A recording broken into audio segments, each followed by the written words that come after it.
देखने को मिलेंगे। ठीक, इसका स्क्रीनशॉट ले लीजिए। आइए देखें, यह प्रश्नावली 5.1 का दूसरा प्रश्न है। दी हुई एपी यानी समांतर श्रेणी अरिथमेटिक प्रोग्रेशन, दी हुई एपी के प्रथम 4 पद लिखिए, जबकि प्रथम पद ए और सार्वंतर डी निम्नलिखित है। यहां देखिए, इस प्रश्न में आपको एक समांतर श्रेणी के 4 पद लिखने को कह रहा है। उसमें से प्रथम पद ए दिया गया है और सार्वंतर डी दिया गया है, तब आपको 4 पद लिखने हैं। देखिए, ए बराबर 10 दिया है, डी बराबर भी 10 दिया है। तो आप जानते हैं प्रथम पद देखिए पहले ही आपके सामने है। प्रथम पद यानी ए की वैल्यू ये स्वतः दिया है 10। अगर हमको द्वितीय पद निकालना है यानी A2 की वैल्यू निकालनी है, द्वितीय पद निकालना है A2, तो A2 बराबर क्या हो जाएगा? पहले पद में आप जानते हैं सार्वंतर बस जोड़ दीजिए तो दूसरा पद निकल जाता है, A प्लस डी। तो A का मान कितना है? 10 है, और डी का मान देखिए प्रश्न में दिया है कितना? 10। यानी A2 की वैल्यू कितनी आ गई? 10 10 20। A2 की वैल्यू कितनी आई? 10 10 20। इसी प्रकार से अगर हमको तृतीय पद निकालना, ध्यान दीजिए 4 पद ही ज्ञात करना है। तृतीय पद अगर हमको निकालना हो, A3 निकालना हो, तो क्या लिखेंगे हम? A plus 2D। यहां ध्यान दीजिए, जब हम A3 लिख रहे हैं तो यहां 2D लिख रहे हैं, यानी 3 से 1 कम 2 ना होता है, इसलिए 2D लिख रहे हैं। तो यहां A का मान कितना है? 10 प्लस 2, और D का मान भी कितना है? 10। इसको हल करें, 10 प्लस ये 2 दहा में 20, और 10 और 20 कितना हो जाएगा? 30। A3 की वैल्यू कितनी आ गई? 30। 3 पद निकले। इसी प्रकार से चौथा पद निकालिए, चतुर्थ पद निकालिए। क्या आएगा? A4 बराबर A प्लस 3D, 4 से 1 कम यानी 3 लिखेंगे।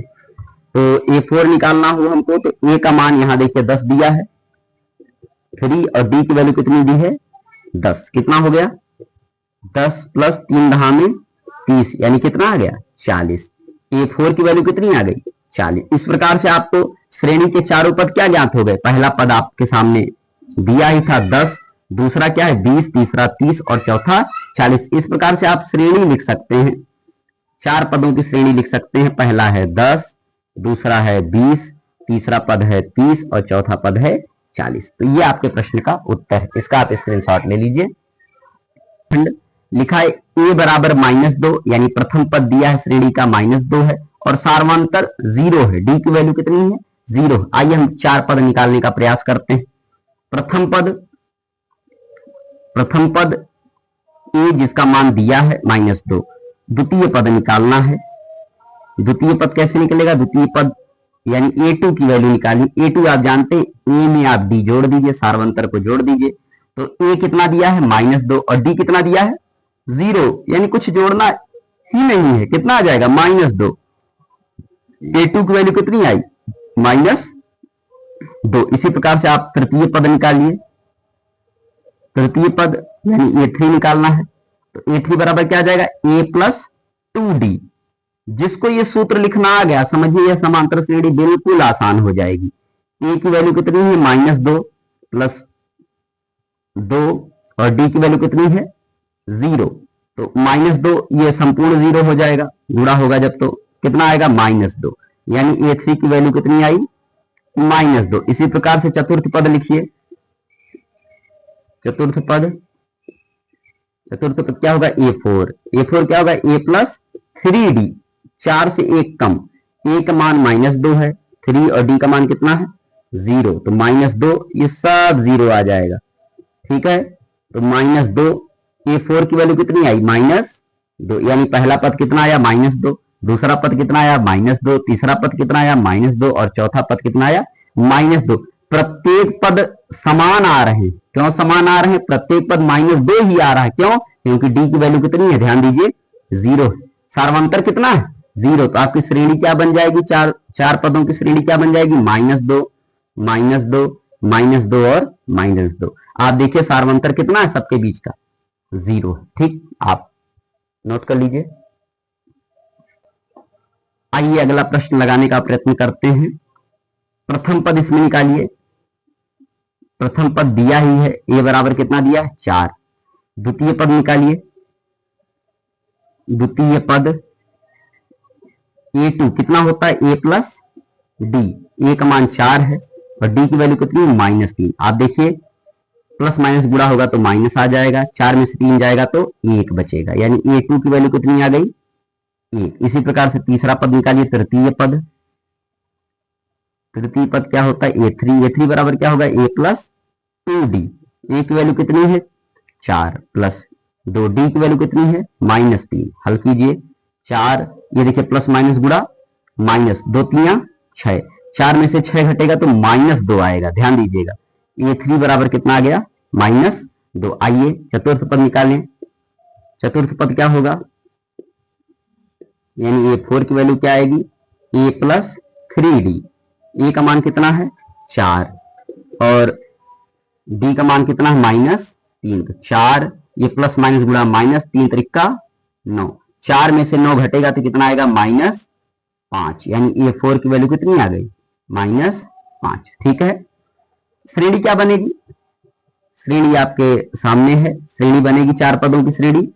पहला पद कितना था 4, दूसरा पद कितना है 1, तीसरा पद कितना है -2 और चौथा पद कितना है -5। ठीक, आप ध्यान दीजिए सबके बीच का सार्वंतर कितना है -3। देखिए 1 में से 4 घटाएंगे तो -3, -2 में से 1 घटाएंगे तो -3, यानी सबके बीच का सार्वंतर कितना आएगा -3 आएगा। इसका आप स्क्रीनशॉट ले लीजिए। आइए अगला प्रश्न लगाने का प्रयत्न करते हैं। इसमें देखिए प्रथम पद कितना है, प्रथम पद ये बराबर कितना दिया है -1, ये प्रथम पद दिया ही है। द्वितीय पद क्या होगा, द्वितीय पद यानी a2 की वैल्यू क्या आएगी a प्लस डी, तो a का मान कितना है -1 और d की वैल्यू कितनी है 1/2। चलिए इसको हल करते हैं, लासा कितना आएगा 2, इधर कितना आएगा -2 प्लस 1, 1 में से 2 को घटाएंगे तो कितना आ जाएगा -1/2, यानी a2 की वैल्यू कितनी आई -1/2। इसी प्रकार से आप तीसरा पद निकालिए, तृतीय पद। तृतीय पद निकालें हम तो a3 बराबर क्या होता है a प्लस 2d, a का मान कितना है a का मान है -1, 2 और d की वैल्यू कितनी है 1/2। देखिए ये कट जाएगा तो क्या आएगा, इधर देखिए ध्यानपूर्वक, इधर लगाते हैं हम, क्या आएगा a3 की वैल्यू आ गई -1 प्लस ये 1 बचा यहां पर, तो 1 में से 1 घटेगा कितना आ जाएगा 0, यानी a3 की वैल्यू कितनी आई 0। आइए चतुर्थ पद निकालें। चतुर्थ पद क्या होगा, यानी a4 की वैल्यू क्या आएगी a प्लस 3d, तो a का मान कितना है -1 है प्लस 3 और d की वैल्यू कितनी है 1/2। चलिए इसको हल करते हैं, -1 प्लस 3 एकम 3/2, लासा कितना आएगा 2 आएगा, इधर कितना आया -2 प्लस 3, 3 में से 2 घटेगा तो कितना आएगा 1/2, यानी a4 की वैल्यू कितनी आई 1/2। तो श्रेणी क्या बन गई, श्रेणी बन गई, पहला पद है -1, दूसरा पद है -1/2, तीसरा पद आया आपके सामने 0 और चौथा पद कितना है 1/2। तो ये आपकी श्रेणी है, आप इसका स्क्रीनशॉट ले लें। देखिए ठीक उसी प्रकार से यह प्रश्न है, a बराबर -1.25 और d बराबर -0.25 दिया गया है और प्रथम 4 पद निकालने हैं, यानी प्रथम पद और सार्वंतर d दिया गया है और आपको प्रथम 4 पद निकालने हैं। पहला पद तो दिया ही गया है। यह प्रश्न जैसे मैंने 4 प्रश्न लगाए, 5वां प्रश्न भी ऐसे लगेगा। आप ध्यान दे रहे हैं स्क्रीन पर, मैंने यहाँ व्हाइट बोर्ड पर मैंने लिख दिया है, यह होमवर्क है, ध्यान दीजिए। तीसरा प्रश्न है, निम्नलिखित में से प्रत्येक एपी के लिए प्रथम पद तथा सार्वंतर लिखिए। इसमें देखिए 3 खंड है, मैंने 2 खंड यहाँ लिखे हैं। पहला इसमें प्रश्न है 3, 1, -1, -3 एंड सो ऑन। आइए इसमें क्या निकालना है आपको, प्रथम पद निकालना है और सार्वंतर निकालना है। प्रयास करें। प्रथम पद जैसे ही श्रेणी आप देखेंगे तुरंत आपको दिख जाएगा। प्रथम पद यानी ए का मान पूछ रहा है, ए का मान आप ध्यान दीजिए, पहला पद यही है ना 3, प्रथम पद कितना है 3 है। सार्वंतर निकालते हैं, सार्वंतर कैसे निकलता है आप जानते हैं, दूसरे पद में से पहले पद को घटा दें, यानी a2 माइनस a1 कर दें।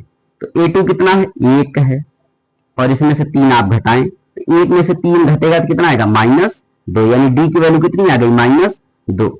अच्छा जरा ये भी देख लीजिए कि क्या तीसरे में से जब दूसरे पद को घटाते तब भी क्या यही -2 आता है, जरा ये भी चेक करके देखें। तो डी की वैल्यू देखें सेम ही आनी चाहिए, तभी हम ये भी सिद्ध हो जाएगा कि ये समांतर श्रेणी में तीसरा पद यानी A3 माइनस A2, A3 कितना -1, A2 कितना है 1 है, तो -1 और ये -1, तो -1 कितना हो गया -2। आप ध्यान दीजिए डी की जो वैल्यू आ रही है वो देखिए सेम आ रही है और सार्वंतर समांतर श्रेणी में बराबर ही होता है। देखिए नाम से ही इसके स्पष्ट है, सार्वंतर, सर्व माने सभी, अंतर माने गैप, अंतर बीच की दूरी, यानी सभी के बीच की जो दूरी है, सभी के जो बीच का गैप है, प्रत्येक दो पदों के बीच का जो गैप है, जो दूरी है वो देखिए सेम होती, समान होती, इसलिए क्या कहलाता, सार्व अंतर कहलाता है। यानी सभी के बीच का जो अंतर है वो समान रहेगा, इसीलिए वो क्या कहलाता है, सार्व अंतर कहलाता है। देखिए ये जो चैनल है जिस पर मैं ये आप लोगों को पढ़ा रहा हूं, इस पर इतर विषयों पर बात नहीं होगी, सिर्फ आपके सिलेबस पर, आपसे आपके सिलेबस में जो प्रश्न है उसी टॉपिक पर बात होगी, अन्यत्र आपका दिमाग कहीं नहीं लगेगा।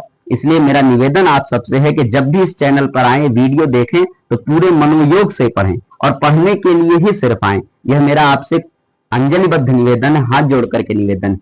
आइए अगला प्रश्न हम देखते हैं। देखिए ये दिया है -5, -1, 3, 7 एंड सो ऑन। इसमें आपको प्रथम पद निकालना है, चलिए प्रथम पद निकालते हैं। प्रथम पद यानी ए की वैल्यू आप तुरंत देखिए और तुरंत पहचान जाइए, ए की वैल्यू कितनी, -5।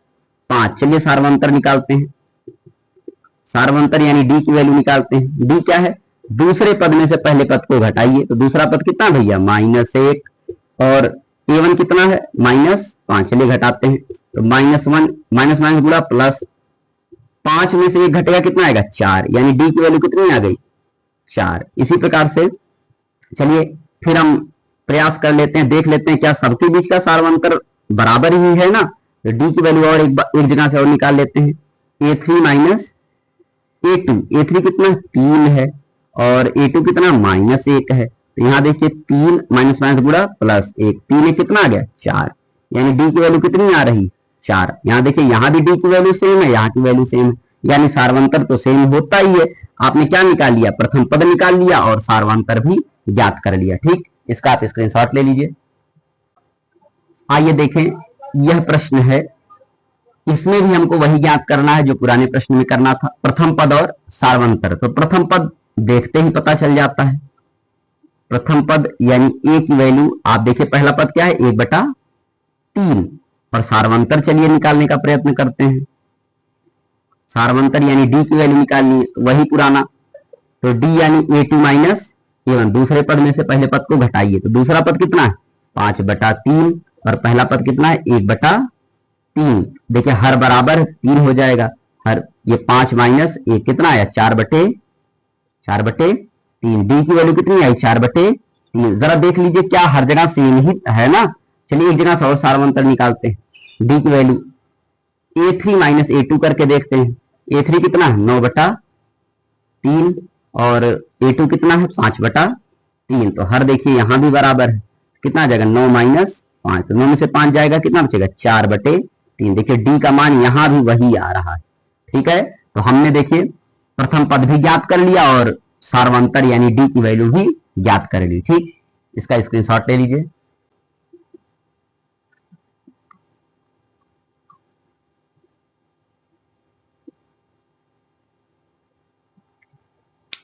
देखिए जैसे हमने 3 प्रश्नों को हल किया है, यह उसी श्रेणी का चौथा प्रश्न है और यह आपका होमवर्क या आपका गृह कार्य है। इसको आप हल करेंगे और कमेंट बॉक्स में जो प्रश्न आप हल किए हैं उसकी फोटो खींच करके भेजेंगे। आज हम ये देखना चाहते हैं कितने हमारे भैया बहन सिर्फ वीडियो को देखते ही नहीं है बल्कि वीडियो से कुछ समझते भी हैं, कुछ उससे प्राप्त भी करते हैं। जो भैया बहन कमेंट में फोटो इसको सॉल्व करके खींच करके भेजेगा, हम यही समझेंगे कि वही सिर्फ पढ़ता है, बाकी लोग सिर्फ जो है वीडियो को देखते हैं, आनंद लेते हैं बस। ठीक, तो मेरा निवेदन है जो भी मेरे प्रिय छात्र छात्रा हैं वो इस प्रश्न को और जो भी इस वीडियो मैंने होमवर्क दिया है उसको सॉल्व करके लगाएं और उसकी फोटो को कमेंट बॉक्स में भेजें। आइए यह प्रश्न है, निम्नलिखित में से कौन कौन एपी है? यदि कोई एपी है तो इसका सार्वंतर ज्ञात कीजिए और इनके 3 और पद लिखिए। यानी पहली चीज तो आपको दी हुई श्रेणी को ये चेक करना है कि ये समांतर श्रेणी है कि नहीं, यानी एपी है कि नहीं। एपी माने अर्थमेटिक प्रोग्रेशन। और अगर कोई एपी मिल जाती है, यानी कोई श्रेणी समांतर श्रेणी मिल जाती है, तो उसका सार्वंतर ज्ञात कीजिए और उसके 3 और पद ज्ञात करने हैं। यानी कितने पद दिए हैं? 1 2 3 4 पद दिए हैं। 5वां 6वां और 7वां पद आपको और ज्ञात करना है। तो चलिए पहले चेक करते हैं ये एपी है कि नहीं, समांतर श्रेणी है कि नहीं। तो समांतर श्रेणी कैसे चेक करेंगे? सार्वंतर ही बता देता है कि समांतर श्रेणी है कि नहीं है। सार्वंतर ही सब कुछ बयान कर देता है। चलिए सार्वंतर निकालने का प्रयास करते हैं। यानी डी निकालें सार्वंतर। सार्वंतर क्या होता है? A2 minus A1। आप देखिए हर जगह समान आ रहा है कि नहीं। A2 minus A1। A2 कितना है? 4 है। 4 में से और A1 कितना है? 2। तो 4 में से 2 घटाएं कितना आएगा? 2 आएगा। चलिए एक जगह और सार्वंतर यहां से निकालने का प्रयास करते हैं। यानी अगर हम A3 माइनस A2 निकालें तो A3 माइनस A2 कितना है? 8 माइनस 4। तो 8 में से 4 घटाएं कितना आएगा? 4 आएगा। अब आप एक चीज ध्यान दीजिए, यहां पर सार्वंतर कितना आ रहा है? 2 आ रहा है और यहां पर सार्वंतर 4 आ रहा है। तो बताइए जब सार्वंतर सेम है ही नहीं, जो बीच का गैप है, जो बीच की दूरी है वो बराबर है ही नहीं, तो क्या ये श्रेणी समांतर श्रेणी में होगी? नहीं होगी। लिखेंगे चूंकि प्रत्येक 2 पदों के बीच का जो अंतर है, यानी जो सार्वंतर है, वो बराबर नहीं है, इसलिए दी गई श्रेणी एपी नहीं है, यानी समांतर श्रेणी नहीं। ठीक है, आशा करते हैं ये बात आपको समझ में आ गई होगी। और जब एपी है ही नहीं तो और 3 पद हम क्यों निकालें? ठीक, चलिए यहां भी हम चेक करके पता कर लेते हैं कि एपी में है कि नहीं है। अगर एपी में मिल गई तो 3 पद निकालेंगे और नहीं तो कोई बात नहीं। चलिए हम सार्वंतर पहले निकालने का प्रयास करते हैं। सार्वंतर, ठीक है, कई जगह सार्वंतर निकल रहा है इसलिए हम D1 D2 लिखते चले जाते हैं। D1 क्या है यहां पर? A2 minus A1। A2 कितना है? 5/2 और A1 कितना है? 2। चलिए करके देखते हैं। तो नीचे आएगा 2 5 और यहां कितना आया? 4। 5 में से 4 घटेगा कितना आएगा? 1। 1/2, यानी D1 की वैल्यू कितनी आई? 1/2। इसी प्रकार से D2 चलिए निकालिए, यानी इनके बीच का सार्वंतर, यानी A3 माइनस A2। तो A3 कितना है? 3 माइनस 5/2 कितना आया? 2। ये 3 गुना 6 माइनस 5 कितना आएगा? 1/2। ध्यान दीजिए यहां और यहां सेम आ गया है, D1 और D2 का मान सेम आ गया। इसी प्रकार चलिए D3 भी निकाल लेते हैं, इसके बीच का सार्वंतर, यानी A4 माइनस A3। A4 कितना? 7/2 और A3 कितना? 3। तो नीचे आएगा 2, ऊपर कितना आएगा? 7 माइनस 3 गुना 6, यानी 1/2। यानी D3 की वैल्यू कितनी आई? 1/2। देखिए सब सेम आ रहा है, D1 D2 D3 सब बराबर आ गया। यानी ये जो श्रेणी दी गई है ना, ये समांतर श्रेणी, ये एपी है। और जब एपी सिद्ध हो गई कि ये एपी है तो 3 और पद ज्ञात करने हैं। तो चलिए 3 और पद ज्ञात कर लेते हैं। देखिए A1 दिया था, A2 दिया था, A3 दिया था, A4 दिया था, A5 A6 A7 हमको ज्ञात करना है। तो हमको क्या ज्ञात करना है? A5 क्या होगा? A plus 4D। A plus क्यों 4 लिखे हैं? ध्यान दीजिएगा, ये 5 है इसलिए यहां 4 लिखा गया है। ठीक, A का मान कितना है? 2 प्लस 4। D की वैल्यू कितनी है? 1/2। D की वैल्यू अभी देखिए हर जगह सार्वंतर 1/2 आया है ना, ये 2 दूना 4 कट गया, तो 2 प्लस ये 2 एक कम 2 कितना आया? 4। यानी A5 की वैल्यू कितनी आएगी? 4 आएगी। इसी प्रकार से A6 निकालिए, ये क्या होगा? A प्लस 5D, एक कम, A का मान कितना है? 2 5 और D की वैल्यू कितनी है? 1/2। चलिए 2 प्लस ये 5 एक कम 5/2 हो जाएगा। तो नीचे कितना आएगा? 2, ये 2 दूना 4 प्लस 5 कितना है? 5 4 9/2, यानी A6 की वैल्यू कितनी आ गई? 9/2। इसी प्रकार से A7 भी निकाल लेते हैं। तो A7 क्या होगा? A plus 6D। A का मान कितना है? 2 और D की वैल्यू कितनी है? 1/2। काटिए, 2 3 6 कितना है? 2 प्लस 3 एक कम 3, यानी 3 2 कितना आ गया? 5। ठीक है, तो A7 की वैल्यू कितनी आ गई? 5। ठीक, तो इस प्रकार से हमने देखिए पहले तो यह सिद्ध किया कि दी गई श्रेणी समांतर श्रेणी है कि नहीं है। फिर हमने देखिए सार्वांतर भी निकाल दिया, और सार्वांतर ही नहीं निकाले हम जो और 3 पद ज्ञात करने थे, यानी A1 A2 A3 A4 तो दिया गया था, A5 A6 A7 नहीं दिया गया था, उसको भी हमने ज्ञात कर लिया। A5 ज्ञात कर लिया, A6 ज्ञात कर लिया और A7 ज्ञात कर लिया। ठीक, तो इस प्रकार से आप प्रश्न को हल करेंगे और पूरे अंक को प्राप्त करेंगे। ठीक, इसका स्क्रीनशॉट ले लीजिए।